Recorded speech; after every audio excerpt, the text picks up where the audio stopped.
Hey there, it's Wendy Pett with Visibly Fit. Thanks so much for tuning in on this episode. Well, guess what? I've got sunshine on my mind today. That's right, I sure do. And I have it on my shirt too. It says sunshine on my mind, and it also underneath that says spiritual gangster. Got this from my sister in law. She picked this up for me, and I just love it. And I thought it'd be appropriate since that's what we're going to be talking about. Sunshine and Sonshine. Sunshine and sunshine. That's right. I have it on my mind for a few reasons. But one, I just got back from a girls' trip with my best friend, and we were in San Antonio and some other surrounding areas and just had a great time soaking up the sun and spending quality time together. We're both so busy. So it's important to have quality time together. And if you have a close friend, I highly recommend that you spend 2 or 3 nights just to have that quality time. Life gets so busy, right? So it was just a special time, and I'm so grateful. But on the way back, we were driving back to our destination, and there was a huge field of sunflowers. And so we pulled over along with everybody else. They all pulled over because they were just so beautiful, and it just looked like, I don't know, it was is magical is really the only way I can put it. In fact, I'll probably put the video or a photo of that on my blog and also in this video so you can kind of see what I'm talking about if you've never experienced going into a sunflower field. But it was just so cool. And I was blown away by these sunflowers and how they were all just standing upright at full attention, facing the sun, facing the light. And I thought, oh man, this is good. I want to do a little research on this because I think this could probably preach. That's right. All these thousands of sunflowers standing upright and at attention and facing the sun. So I thought that was pretty cool. So I did just that. I did a little research, and a few of the resources from UC Berkeley and a few other science publications, they walked me kind of through this, and I was just seriously dumbfounded. Like, God, you're so cool. So here's what I learned, and I want to share it with you because I think you'll be fascinated if you don't know this already. But when sunflowers are young, they start out and they are facing the east, and so they are getting the sun from the east, and then they go all the way and they bend and bend and bend and follow the sun until the sun is at its resting point in the west. And then they go back to the east and they await the arrival of the sun again. And I thought that's so cool. I love that. But it gets better. It gets better. That's right. So young sunflowers, as they're bending back and forth, their stem is getting stronger and stronger, which is really amazing because that strengthening is really equipping them to become mature adult sunflowers. And mature adult sunflowers end up facing the east and the east only, anticipating the rising sun daily. And I thought, oh, this is good. This is so good. Yes, this could preach too. I love it. I love it. And then it just gets better. It gets better. So as these flowers are going back and forth and following the sun all through their young life, they are getting stronger. They've got more biomass. They become equipped for when they are facing the east, and they become warmer in nature. And bees are attracted more to these sunflowers that have been following the light, following the sun all throughout their life, all throughout their maturity. And I just thought, oh, that's so good. Yes, that can preach. And then guess what? Yes, it gets better. It gets better because as these flowers in their mature state are becoming more attractive to bees and that kind of thing, they said that they are actually 5 times more likely, bees, to go towards these flowers that have been following the sun all throughout their youth and all throughout their adulthood because of their biomass and the heat that they have absorbed, and how much they hold. And so bees are attracted to that, and so therefore 5 times more likely to go to that sunflower, and then of course to to do the pollination. And I just thought that's just so amazing. So I don't know. I get giddy about that kind of stuff because God just talks to me, and I think that that's part of His plan, right? He wants to share His goodness and speak to us through His creation. And so when I saw these adult flowers just standing at attention at the light, I just thought, yeah, that's how we're supposed to be. We're supposed to all be facing His light, His strength. And anyway, I just thought that was cool. So maybe you're not as geeked out about that as I am, but I don't know. I thought it was pretty cool. And again, they're getting that magnificent vitamin D, and that's what we're going to be talking about today as well. Because so many, check this out, so many people are deficient in vitamin D. Now, wait, before I go there, I'm actually going to read a scripture to you, because this one seemed to correlate well with the sunflower analogy, and it's Psalm 84:11. And it says, "For the Lord God is a sun and a shield. The Lord will give grace and glory. No good thing will He withhold from those who walk uprightly." And so I just thought that goes really well with the sunflower analogy. I did also see in Ecclesiastes 11:7 that it says, "Sunshine is sweet. It is good to see the light of the day." Now it goes on from there. Ecclesiastes is up and down, up and down. So I won't read that part. But that particular part of the verse, I was like, yeah, that's right. Sunshine is sweet and we need it. And it is good to see the light of the day. The sun is there for a purpose, and we need vitamin D, and the sunshine is our major main source for that vitamin D. In fact, 50 to 90% of our vitamin D is absorbed through because of the sunshine. It's not through diet, although there are some sources that we can get vitamin D. It's really from the sun. And so if you are not spending time outdoors, we need to back it up and correct that and get your buns outdoors so that you can get some vitamin D. Now, the stats say from Cleveland Clinic that about 42% of Americans are vitamin D deficient. And that brings about 1 billion people that are deficient worldwide. Now, I've always done research and have seen that it's been more than that. In fact, I saw that Dr. Mercola was more on the higher end of that percentage of over 80% of people are deficient, and that's what I've always heard. So yeah, I believe that over 80% of people are deficient in vitamin D. Now, how are you going to know? Well, you have to get tested, but there's also indicators that you might be vitamin D deficient, and we're going to talk a little bit about that. But how do you get vitamin D, and why would you even be deficient to begin with? And I believe so much of it is because we stay indoors so much. We stay in the comfort of our own homes because we can regulate the temperature with the air condition unit or the heat, and we are sucked into the television, the boob tube, and you are sucked in maybe to the computer screens or social media or whatever, and you're constantly on your screens, and therefore you're not getting outdoors. That's one theory. Another theory that you may be deficient in vitamin D is that maybe not you in particular, but as in general, Americans are deficient because there are more people on prescription medications, and that actually leaches vitamin D from the body.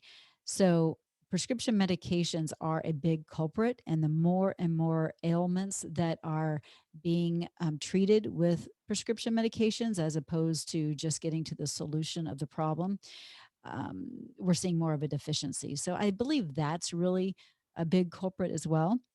But again, you can get vitamin D in a few simple ways, and one is by getting out into the sunshine, and it only has to be like 15 to 30 minutes a day. Nothing big, nothing outrageous, right? It doesn't have to be, you know, get into a bikini and lay by the pool for 3 hours. No, that's going to be harmful to the skin. But you do need to get the quality UVB rays that will help you get that vitamin D that you need every day. Now, vitamin D is actually not a vitamin. I know, contrary to what most people think, vitamin D is actually a hormone. That's right. And it is created in the liver and in the kidneys. And it's important that we have vitamin D because it really helps to regulate and maintain the the adequate amounts of calcium and phosphate in the body. And of course, calcium is important for what? Yes, bones, our bones. We need strong bones. So if you deal with osteoporosis or it runs in the family, you might want to take a look at the history of, were they getting enough vitamin D? Are you getting enough vitamin D? You might want to check into that. It's so much more than just vitamin D, of course, but that is one culprit. Also, if you are just feeling down and out, if you're feeling tired, if you're feeling just depressed, you might be lacking vitamin D. Seriously, you really might be. A lack of vitamin D can be the culprit to one culprit, not the, but one culprit to obesity. It can be a culprit to cancers, liver and kidney disease, also neurological diseases such as dementia and Alzheimer's. Vitamin D is a big important role, has a big important role in our bodies, and we really need to pay attention and be tested and find out, are we getting adequate and ample amounts in our um, either diet or in our the way in which we're living every day. It also really affects our immune system. Now, this is huge, especially with everything going on with the pandemic and with flu seasons and all the things. If you are constantly getting colds, if you deal with upper respiratory issues, you might be vitamin D deficient and is highly likely. So check into that. I can't stress that enough. It doesn't cost very much to get the test. And I mean, I think it's like 25, maybe $50, something like that, but it's under 50. And it's not a big deal. You just go get your blood drawn and check and see if you're low in vitamin D. But I remember as a kid, I mean, we are wired. I mean, our bodies are smart. We have the desire, we're drawn to the light for a reason. And I think about when I was a kid and I would go, I mean, I don't know how old I was, maybe 5, 6.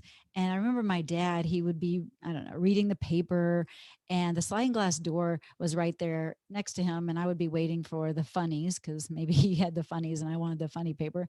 And I would just lay down. There was the sun would be beaming in by the sliding glass door and I'd lay down just waiting for the paper and I would fall asleep and I'd lay right in that sunshine. And I just would curl up. I just have these warm, beautiful memories of curling up in the sun, waiting for the newspaper. And, my body knew what it needed. And so I think of even my dog, my little cute little 5 pound Brussels Griffon poodle mix, right? She finds the most obscure places in the house. I'm like, where are you, Cody? Where are you? And she is like hiding behind a chair, but there's this little beam, this little place of sunshine, and she has found it, and she's laying and all curled up in that ray of sunshine, and that's so she can get her vitamin D. So we know our bodies have this desire to go to the light, and we need it. So if you are not getting ample amounts of light, it's important. Give yourself permission. Give yourself permission to get outside and even just to breathe the fresh air and to go for that walk. I'm a big fan of walking, right? Yes, it releases positive endorphins and all those great things, but it's also a chance to get in some vitamin D. So does it mean you need to go walking through the streets in your swimsuit? No. Just have your face and your arms exposed and that kind of thing, or shorts on, and you'll get enough vitamin D just going for a good 20, 30-minute walk every day and making sure it's in between the time frame of 10 and 3, because that's when the sun is going to be at its best peak for those UVB rays, for those vitamin D levels. So that's the idea. Now, it is going to be determined on the season that you're going out walking in, or the pollution in which maybe you live in. That's all a big factor. So knowing that, you may have to make some adjustments, right? And if it is a cooler season, then you may have to eat more mushrooms. Mushrooms are a great source of vitamin D, seriously, and mainly because actually they are the only plant-based source available, an edible source that you can receive vitamin D from, because they have the ability to make vitamin D when they are exposed to the sunshine. And so that's so cool. Add mushrooms to your daily routine. We do a lot of mushrooms at our house. We do a lot of stir fries or that kind of thing. We also do I have mushroom tea that I drink. There's all kinds of ways that I bring in mushrooms, but they have healing abilities to them, but especially this vitamin D. In fact, portobello mushrooms are a great source, and maitake. Maitake mushrooms, they have 786 IUs in just a cup, which is a great amount. Especially if you're looking at about 1,000 to 2,000 IUs every day, that's pretty standard as far as recommendation. You can go higher than that, but you don't want to go, too ridiculous. It's very rare that you can overdose on vitamin D. I mean, it's you can do it. So, be aware, you don't want to be taking more than 4 to 6,000, 4,000 IUs a day. No, keep it between, 1 to 2,000. That's pretty standard and you should be safe. But you will you'll know if you're ODing on calcium. Again, it's very rare, so don't worry too much about it, but you will get calcium. You'll get those calcium stones in your kidneys and that kind of thing, so you'll know. But just know that if you get in the sunshine, 15 to 30 minutes a day, and then eat mushrooms, and maybe you are bringing fish into your diet, then you want to have fatty fish like wild caught salmon or wild caught, tuna, that kind of thing. Yes, there's mercury and all that, so you have to be careful there. But I'm just talking about vitamin D at the moment. That is a source. Also, egg yolks, if you eat eggs, that is a great source as well, especially if it's free range organic eggs, because you get more of the vitamin D there. So those are a couple options. Also, if you are a chia seed fan, I love chia seeds, and I like to grind them up. You can eat them whole, that's fine too, but grinding them up is great. You can put them in just about everything. But I think about chia seeds because just 1 ounce of chia seeds has about 18% of the recommended daily allowance of vitamin D. And that's just an easy thing. You can put chia seeds on your oats. You can put chia seeds in your protein drink. You can put chia seeds if you like chia seed pudding, which I do. There's all kinds of ways you can bring in chia seeds. So that's another way to get in vitamin D. But another big thing with vitamin D is that most people are lacking in magnesium, and you have to have ample amounts of magnesium to activate vitamin D. So it's kind of this crazy catch, right? Like, okay, I'm getting in vitamin D, but your body isn't able to, activate it and make sure it works properly unless you have the ample amounts of magnesium. So make sure you're getting in a lot of dark leafy greens and nuts and seeds and all that great thing. And I encourage a lot of my clients to take Epsom salts baths from time to time, because your body is the largest organ, right? And Epsom salts baths are a great way to absorb that magnesium at a massive dose. So keep that in mind as well.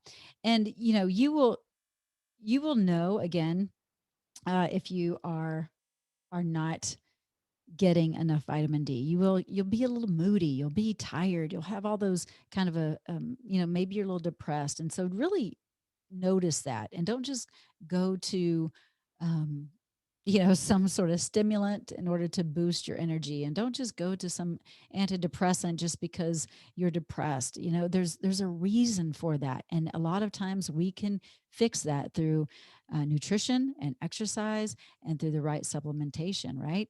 So be aware. All right. Well, that is really what I want to talk about today is vitamin D and sunshine. And I think about sunshine a lot because I thrive. I thrive when I'm getting my sunshine in. Like I just have a better mood. And so I want to encourage you to make that an important goal for you each and every day, to get out in the sun or be by a window and let it, hit your face, and just sit there for 10 or 15 minutes. It's amazing what it can do for you and for your outlook. Seriously. John Denver, he says it really well in his song. He says, "Sunshine on my shoulders makes me happy." And he also says later on that sunshine almost always makes me high. And he is so spot on. I mean, there's nothing better than having that sun beat on your face and hit your shoulders, and even have those sun-kissed shoulders. You just feel better.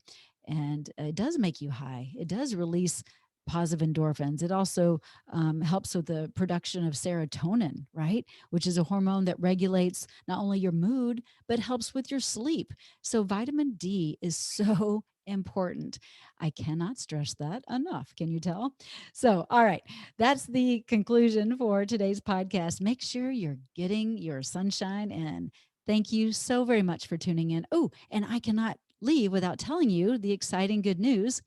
I just I'm so honored, and I'm just humbled because I was honored the award from Spark Media for Best Lifestyle Podcast recently. So I have you to thank.